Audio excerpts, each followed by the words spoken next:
வெண்பருத்தி நூலெடுத்து வாய் வெடிச்ச பூவெடுத்து நான் அணிஞ்சிட தொடுத்து வச்ச நடினமான மாலை இது.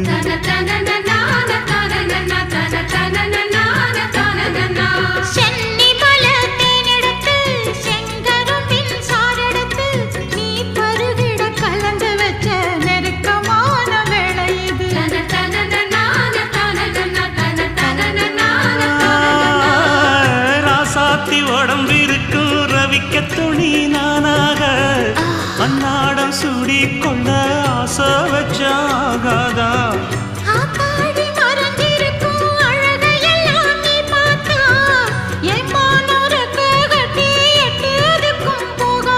அடிச்சி சக்கரையே எட்டி நீயும் நிக்கிறியே நான் ஏங்கி ஏங்கி பார்க்கிற போறாங்க.